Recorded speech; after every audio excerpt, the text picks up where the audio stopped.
Hello everyone, I'm Valkyrie, and in this video I'll be giving you a quick overview of my Warframe shader, its features, and how to use it. Let's get started. Now, in the 3D Warframe community, there are a lot of people that are just getting into 3D that might only have a bare bones idea of what certain texture maps do, and so on and so forth.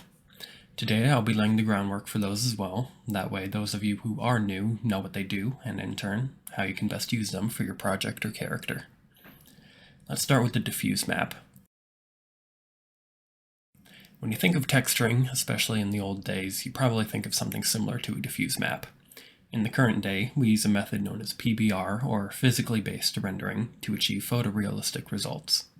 PBR is a simulation of how light works in the real world, so when we say diffuse, we mean the diffusal of light from an object, leaving behind only the flat colors and the literal texture itself. Next up is the Tint Map. The Tint Map, when projected over a mesh, that would be a character or object without any textures made up strictly of polygons, assigns multiple colors that can be referenced by the program or game engine as masks. When masking, you can apply any different variety and combination of textures to that specific area. Think of it as a black and white area, where the textures apply only to the white area and not the black area. Now, if you wanted multiple masks for adding different colors, details, and textures to different parts of the mesh, you're going to need more variables than black and white for the computer to understand how to do so. This is why tint maps use colors. It's the computer's way of assigning a number to an area. Don't think of it as any actual colors that you'll be seeing. Now, tint maps use a few different models, if that's how you'd like to call them. The first and oldest is RGBA, or red, blue, green, and alpha. The second and third are CMYK, or cyan, magenta, yellow, and key, otherwise known as alpha in the application of 3D, and ID. In the RGBA model, although any colors can be used in any of these examples, the most commonly used are red, blue, green, and alpha. These are usually single-layer images that the designating colors are painted onto. Now, because there is no blending between these colors to be referenced, and they're simply brushed over each other until the artist arrives at the desired tint map, this method will tend to cause halos between them. That is to say, this will usually result in pixelated white strokes where the masks meet. In the CMYK model, red, green, blue, and alpha will be screened on top of one another, combining into cyan, magenta, and yellow. This method of color blending eliminates halos and allows masks to transition seamlessly between one another. ID maps are tint maps, except instead of a UV mapped texture, you can assign colors to the vertices of a mesh and mask it that way. Of course, this will result in a much sharper tint map, so use whatever you feel is most appropriate for your project. ID mapping will usually be reserved for hard surface modeling, and in fringe cases, high poly organic modeling. The specular map controls light reflectivity in a material. Now, what does that mean? Sit tight, because this is going to be a complicated one. You are not expected to memorize this information. This is simply for the folks who are hardcore into life simulating realism. A basic understanding will help you to determine exactly how it differentiates from other texture maps, however. In dielectrics, or non-metal surfaces, it will determine exactly how much raw light is clearly reflected back to the viewer instead of absorbed, bounced around, and dispersed back out into the world in all, or the appropriate, I'll explain, directions. This is also true for metallic surfaces. However, because of how metallic surfaces work in the real world, the additional and underlying mechanics of how it works can only really be understood when color information is applied. Against a monochromatic surface, it might just appear to make the shine, also known as a specular highlight, bigger and or more prominent if it's on a spherical surface. If it's on an angled surface, you'll notice the direction of the light seemingly returning back to you, unless that angled surface is already metallic, in which case it'll only do so in your direction, without absorbing in the center because it's already perfectly reflective. Which is why when you face a metallic surface and turn up the specularity, you'll notice no change. So what's going on here? If you look at a metallic surface at an angle, much like how in dielectrics the light seemed to be returning in a direction angled back at you, the viewer, you'll notice the same theory applying here as well. But if making the material metallic already made it perfectly reflective, then what's the point of specularity?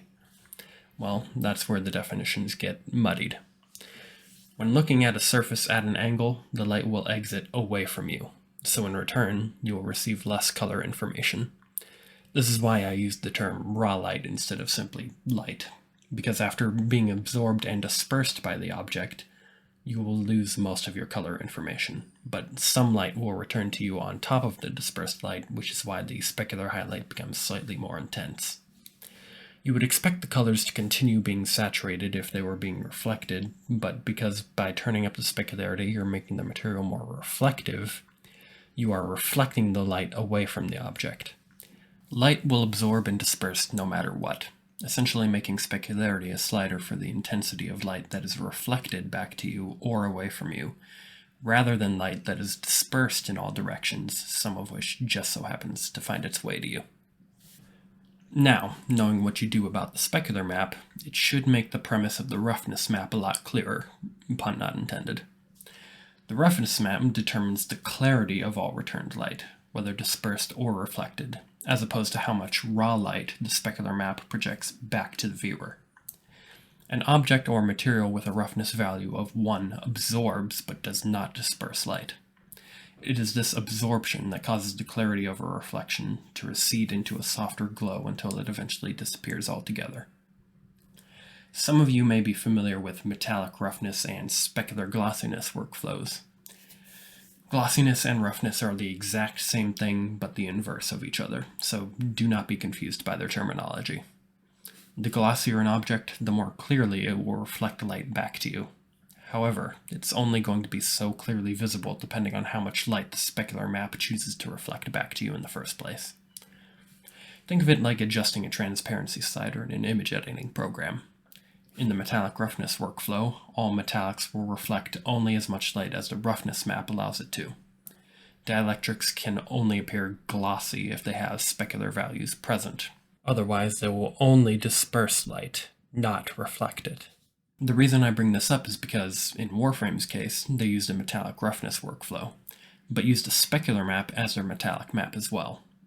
Traditionally, this is incorrect because the material is either metallic or it's not, and specular maps have values between 0 and 1, but at the end of the day, the visual outcome is not going to be dramatic, and after all, art does not have to be perfect, it just has to be believable.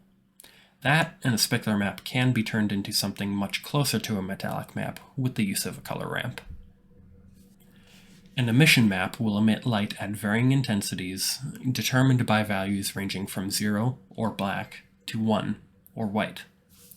So long as the value, as in the hue, saturation, and value, of the emission map is 1, light will project at its strongest value, so you can use any combination of RGB data to achieve the desired color of your emission. We won't be limited by that constraint using this shader, however. Because Warframe's emission maps are all 100% pure white, you'll be able to emit the maximum amount of light that your chosen color of light can on the visible spectrum. A normal map is a kind of vector-based texture map. In Blender, you know that the x-axis is defined by red, the y-axis, traditionally the z-axis, is defined by green, and the z-axis, traditionally the y-axis, is defined by blue. When going in the opposite or negative directions, Blender would interpret this as the color becoming inverted, which just so happens to be cyan, magenta, and yellow respectively. This is pretty much how a normal map is calculated. It takes that color information that programs will interpret as vector data and projects it onto a mesh in order to fake lighting behavior over physical surfaces. It does so, however, by copying it from the real thing. If you took a high poly model and took a low poly model, in this instance let's say a circuit board and a two-dimensional plane that the circuit board was modeled from, and you decided to bake the normal map, what you're doing is projecting light from the highest point to the lowest point, which should be the plane, from left to right, then bottom to top, allowing Blender or whatever other program you're baking the normal map from to extract the depth and angle of all surfaces, as seen from those directions, and export them as a normal map so light knows exactly how to behave and bounce off of those angles. That covers the most fundamental of the texture maps we'll be seeing, but there's still a few unusual ones we haven't discussed. The Ambient Occlusion Map. Nothing particularly extraordinarily complicated about this one. Ambient occlusion is exactly what it sounds like. The occlusion of light from a space by ambient objects or polygons. Much like baking a normal map, you can bake an ambient occlusion map by casting light over a character or a set of objects at certain angles. When they make contact with the mesh, the light will stop in its path, creating shadows underneath. More often than not, ambient occlusion is calculated in real time nowadays, which one of Blender's rendering engines, Eevee, has the option for. Cycles can as well if you add an ambient occlusion node to the shader, but this is very difficult for Cycles in its current state, in such a way that it will increase render times significantly. This is one reason why you'd like to bake an ambient occlusion map. Although it's static and will not change with the animation of a character, it's more than likely better than nothing. If you're wanting to min-max your realism while optimizing your render, try baking ambient occlusion for static objects, then let any characters or other moving objects have their ambient occlusion be rendered in real time. If the object has no moving parts, it's up to your discretion whether you'd prefer baked or real-time ambient occlusion. One last thing to note is that ambient occlusion can be applied via vertex paint. I'm not certain if AO can be baked directly to vertices in Blender, but if you're importing Warframe characters, for example, you will notice that most objects have AO in the form of vertex colors, which you can access under the Object Data Properties drawer, and then Color Attributes. Decal Maps. Decal maps are nothing more than decals, or two-dimensional images that you can apply over an object. In Warframe's case, specific kinds of objects that I like to refer to as props. Nothing special about these, except that sometimes they will require their own PBR setup that will be overlaid on top of the bigger original underlying PBR. This is why there are two image nodes inside of the pack maps node group. Usually Warframe's decal maps are pack maps of their own. Now, what is a pack map? Pack maps are maps containing other maps. That's some Inception level stuff, I know, but bear with me. Basically, just like how the pixels in your TV screen or computer monitor work, every color humans can see is displayed using various intensities of red, green, and blue. Computers don't only display that information to you like that, but also interpret it that way themselves.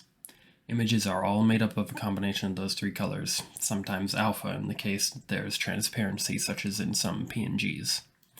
Exactly like a tint map, these on their own will be black and white values in each color channel ranging from 0 to 1. This is how they achieve color blending, which creates the cyan, magenta, and yellow colors. If you have no red, but green and blue, you'll see cyan.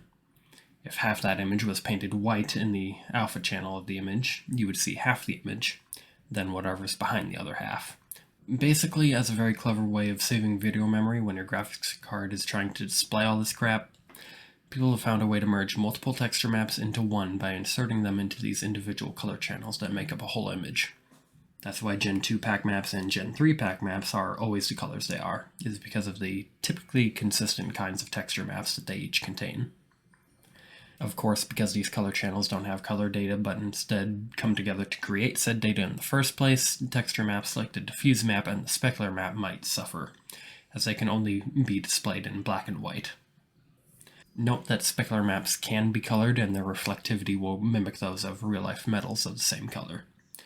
Gen 2 pack maps contain metallic or specular in the red channel, diffuse in the green, roughness in the blue, and tint in the alpha. Gen 3 contains curvature maps, convex, concave, and edge/Highpass. In the red, green, and alpha channels, blue containing ambient occlusion, Gen 3 pack maps will contain a convexity map, concavity map, and Highpass map, respectively. These are maps that were baked by finding the convex, also known as surfaces or peaks, and concave areas, also known as creases or pits, in a model.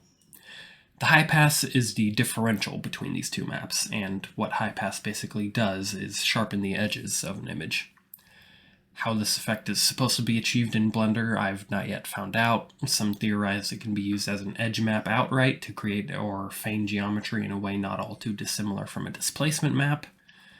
But more testing is to be done on that, so I've left my old interpretation of edge definition in, which will highlight the edges of the model, which, funnily enough, wasn't too far out of a guess as to what type of map that actually was. I'm quite proud of myself for that. In short, and from my limited understanding, convex and concave maps are baked much like normal maps, in that the creases and surfaces are detected by means of shooting a zillion different lights at the model from all around the three-dimensional compass. If I had to wager a guess, it probably detects how many times light bounces around. If many times, it's probably a crease because light's getting caught in between. The intensity being determined by the duration and the amount of light. If it simply bounces or reflects off for ricochets, it has to be a surface. This is why concave maps will tend to be lighter. Enough about the science behind them and what they are. What can they do for you? Well, first of all, that's a very selfish way of thinking. But secondly, all they are masks. Using them, you can apply all sorts of materials over your character, such as dirt, grunge, wear and tear, weathering, or other kinds of effects that you might want them to wear. But if that's the case, then where do all those other important maps like Diffuse and Specular and Roughness come in? From the material maps. These are details that have been or that you will set aside to apply to your characters, and they're where all your Diffuse, Specular, and Roughness data will come from. You can use a separate tint map to determine where you want these materials to end up if you don't want to use your tint map to match them up perfectly to the colors you've applied to your character. That covers 99% of the texture maps we're going to encounter. Now, we can look at the shader itself and how you can use it to bring your Warframe characters to life. The first option we have is Gen 1, 2, 3, and props. The number you'll want to set this to determine how the shader is going to understand exactly what kind of texture maps you're putting into it and how to calculate them correlates to the bracketed number after the respective generation. I've already told you about what Gen 2 and Gen 3 pack maps contain. Gen 1 has no pack map, and all texture maps will be separated. Props make use of two pack maps, the second most prominently defined by the Decal Map in the green color channel. Props will almost always use the high poly model, meaning there's no point in using the normal map for the primary pack map. Instead, you'll want to use the normal map corresponding to the Decal Map. The Decal Map itself, then, is nothing more than an ambient occlusion map. Using these two maps, you'll have all the depth information you need to feign geometry and lighting without any additional polygons. Sometimes there will be an emission map in the blue channel. This can also be separate, or you might find that both are available to you. Usually there won't be any differences, so use whichever is easiest for you. The alpha channel in these pack maps will also contain an edge/Highpass map. After determining what textures are going to be used for your character, below that setting will be all functions relating to base color, or diffuse, curvature settings, material settings, and ambient occlusion, in that order. Override will allow you to replace the black and white diffuse in a pack map with the colored variant, if available and opened in the diffuse image node. If not, then it will remove the diffuse altogether, making it black. On the side, you'll see the diffuse map attached to a color ramp going over the shader and plugging into a mix shader. What this is for masking out the black areas of textures that are on a 2D plane, so that they can be seen through with the help of transparency, and not because there's actually any geometry or lack thereof that allows you to see through it. If this is the case with your texture, be sure to plug the mix shader into the surface of the material output instead of the principled output of the shader directly. This is because it needs to make use of the transparency shader inside as well to mask out those black areas. Without any need for it, it's best to just use a standalone principled shader going overhead instead. If you're using this, make sure you go to the Material Properties drawer, scroll down to where it says Settings, I'll call it a shelf because why not, and play with the blend mode in order to make it work. Alpha blend is good for meshes with no loose parts or separate parts. In other words, a mesh that can't be separated into multiple objects without breaking or splitting apart the mesh. However, if another translucent material winds up behind this one, it will superimpose itself in front of it. The same is true in reverse. Alpha Clip will fix this, but this is only good for sharp textures. If you're using this for most effects, such as with projections of energy where there's a wide range of translucency, then Alpha Clip will decimate these. In the case where both problems are true, you'll want to use Alpha Hashed. Alpha hashed will require samples and time to render, but it'll actually look as intended instead of a glitchy disaster. So if you're under such a condition that you're having both of these problems with your translucency or transparency, then using alpha hashed is a necessity. Below that will be your curvature settings, so you can control the intensity/transparency of your generators and how much of it is present/visible, or how much of it has crawled over the surfaces or gotten into the creases. The material's diffuse value is used to tune the value, once again as in hue saturation value, of the material's diffuse maps. This is because some materials will cause some areas to be darker than they actually appear in the game. You can use the Use Materials Map settings to mask/map the textures to the Materials Tint Map instead of the base Tint Map, for whatever reason you might want to do so, primarily in the name of OCD, but also if you just want to experiment with at least slightly alternative looks. Be warned, however, that all material tint maps follow the RGBA model, so halos may occur. Here, you can alter the intensity/strength of the texture-based ambient occlusion, and then increase the value if you find it makes the whole or majority of the model way too dark. Generally, value will never be set above double, triple, or quadruple, but just in case the textural AO does make your character or object appear darker than that, you have quite a bit of leeway. If your model uses vertex AO instead, you can control the strength/intensity here. Both ambient occlusions will come with color ramps that you can use to determine their sharpness, as well as how far along the shadows crawl from their sources. The metallic map range and fill metallic options are available for you when you need a diffuse, quote-unquote, for areas that are strictly metallic when a tint map is unavailable. Because strictly metallic areas are supposed to be pure black in a diffuse map, it's important to mask those black areas out and fill them in with something else. And since we can't use color without a tint map, we can instead use the specular map since there is no color information anyway. And even if there was, specular maps can be colored, but it'd have to be a standalone specular map in that case. However, the one instance where I've found this to be needed, the intended colors are black and white anyway, so it was a non-problem. These controls allow you to fine-tune the new diffuse map, the specular map, to achieve your desired look. By selecting the Pack Maps node group and pressing Tab, you'll be able to enter and open pack maps. The first can be either Gen 2 or Gen 3, and the second must be props. Otherwise, if it's not a prop, it can be left blank. 4 copies of this node group will be connected to a UV map sorter behind them. This is how the tint map is extracted automatically, without having to open an image editing software to divide and extract the individual color channels and then rebuild them as a standalone tint map manually for each and every Gen 2 texture in the game, which, by the way, includes all Tenogen. More on how this is done in a moment. Below the Pack Maps node group is where you'll be opening the Pack Maps for details/materials. When not in use, you'll want the controls below them to be set to 0. Otherwise, your texture will appear black and glossy as it attempts to render 3 different texture maps with purely black values. Now for the tint maps. For Gen 1 and Gen 3, tint maps come as separate images, but for Gen 2, they're implemented into the alpha channel of the pack map. The tint map is reduced to half its size, and then each color channel, in order, makes up a quadrant of the alpha channel, from left to right and top to bottom. What the UV map sorter does is exploit tiling. Tiling is a repetition of the UV map. The modulo nodes will shorten that tiling distance, in this instance every half length of the texture in all directions. This will make it appear as if each quadrant is repeating diagonally infinitely from their respective corners, which effectively they are.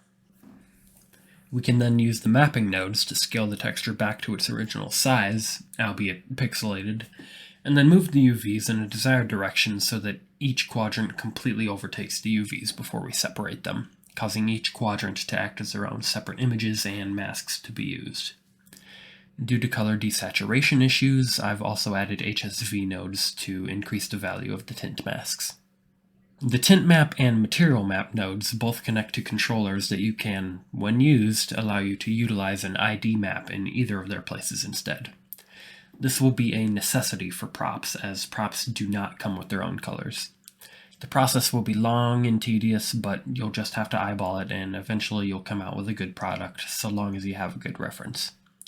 Note that Warframe seems to make use of some kind of face-based coloring method instead of a vertex-based coloring method, so in Blender, vertex colors will blend together in the middle, but in Warframe they're perfectly sharp.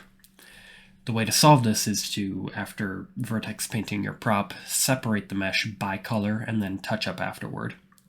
That way the vertices are not connected to those of other colors and will not transition in any kind of way. By choosing to override the pack map's tint channel /map with the tinting method selector, the shader will choose to use the separate tint map here instead of the compacted one in the alpha channel of the pack map. Of course, if you have no tint map whatsoever, you can also choose to disable it altogether.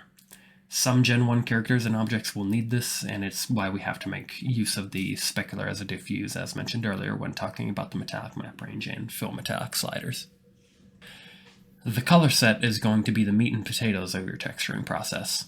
By opening up this node group, you'll have 25 different columns, or appearance loadouts, to play with, each of which you can name. Fill is a term used to describe all areas not covered by the tint map, which can be a little or a lot. For characters without any tint map, this would cause the entire hue of their body to change, which is why I would not be able to solve the specular diffuse problem. You can switch between appearance loadouts by making use of the active color set slider. Sometimes the only difference between the colors of certain entities will be those of their emissions, such as the case with Grineer Railjack subfactions. In cases like these, there will be an additional slider below the active color set that will read emission subset, which will change the color of the emissions only, so long as that specific appearance loadout is selected using the active color set slider. Next up will be the curvature colors. Use these to customize the appearance of your generators and any emissions they might have. Here will be the metallic /specular map, only for Gen 1 assets. With this large selection of settings, you'll be able to customize your assets' metallic features to your heart's content. By overriding all or any of the tint masks, you can determine if you want to use the metallic or the specular map to achieve your metallic effects, or if you would rather make the areas masked by the tint map completely metallic, or dielectric /non-metallic themselves. The exact same applies to roughness down here, and more or less transmission, just without the override features because there are no transmission maps to override. If you're confused as to what transmission is, it's an odd way of saying glass, light that transmits through an object. Transmission comes with its own roughness that determines the clarity of what's behind it, as well as an IOR or index of refraction slider, which is basically saying how closely are things magnified through the glass and how well does the light bend around the object. To make full use of transmission features in Eevee, go to your Render Properties drawer and down to the Screen Space Reflections shelf. Activate Screen Space Reflections and the Refraction setting underneath it. Now you can select the object with the transmissive material, select the appropriate material if it hasn't been already, and go to the Material Properties drawer where you can go back down to Settings, where we were talking about blend modes earlier, and below those, check Screen Space Refraction. With these settings, you'll have some beautiful glass or liquid to play with. From what I know of cycles, this will all be ready to use right out of the gate with no setup, just active transmission. However, many samples may be required to get the desired look, especially if there are multiple layers of glass, which I don't remember if Eevee can do. I'll let you experiment for me. For emission, all static data will be in the red channel, and any data that can be animated will be in the green channel. If there is data to be animated and you want to use it, set Activate Animated Emission to 1. If not, or you don't want to use it, make sure this is off, otherwise your static emission won't appear, as underneath the hood the static emission data will be multiplied by black, because there's nothing there, instead of multiplied by the animated emission, which will cause it to process as black as well, instead of combining the two channels together. By keeping this deactivated, you're multiplying it by white, which is enabling all visible static emission data. Next comes the normals. You'll have image nodes for the base normal, as well as any details/materials, each of which you can adjust the intensity of. Sometimes you encounter baby barf green normal maps. If you come across these, expand the normal map channel inverter and invert the blue channel. Note that the green channel will always be inverted. This is because Blender uses OpenGL, while Warframe uses DirectX. These are, in layman's terms, what allow programs to access your graphics card / video card / GPU. OpenGL and DirectX read vector data on the two-dimensional y-axis in opposite directions.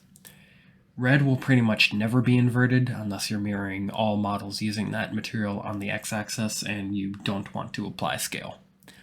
This is how Blender mirrors objects, by inverting the scale of the object. Applying the scale as the new default will fix the inversion of the normal maps on any respective axis. In this case it would be red because it's on the red axis, the x-axis. But again, if for whatever reason you didn't want to do that, you could invert the red channel instead. Just keep in mind that if any of the mirrored objects have more than one material that they share with objects that are not mirrored, that there will be a conflict there and you'll have to mirror all of those objects and invert the red channel of their normal map as well. At the very bottom will be the redundant edge definition feature. Like I said, more experimenting and research is to be done on what exactly this is and how to use it, but as it is, I do think it slightly enhances the appearance of models, so I'm keeping it in for now. If you don't like it, you can deactivate it at any time, but it's not a far cry from how it's intended to be used, which is creating more defined edges. All curvature map settings will be right here inside of this node group. If you open it up, you can put whatever textures you like from the game or from your favorite asset provider you like. You can also use pack maps, or if you have to or would rather use individualized images, then you can open up your textures in any and all of the image nodes below those meant for the pack maps, exit the node group, then override whichever of the curvature maps, convex or concave, from there. Of course, if you wanted to bake any of the final results of certain texture maps out from the shader for use in programs such as SFM or Unity, you can do so with these emission shaders. Here's a video from the creator of the 3D Warframe community on how to bake textures in Blender. And that about wraps up this video. I hope you now have a comprehensive understanding of the texture maps that make up most of the 3D world, and that you know how to most effectively put my shader to use now. Be it with creating art and stories involving Warframe, or if you intend to use it to do the same with any other universe, be it your favorite IP or a world of your own. If there's anything you feel like I could explain better and improve on, please let me know. And no, that does not include my voice, unless you have a doctor or singing instructor you can recommend to me. This shader is for free if you have access to the 3D Warframe community and Discord server. Otherwise, please consider purchasing this shader here on GUMROAD, which will include this video. This will also be up for free on my Patreon, which you can find here.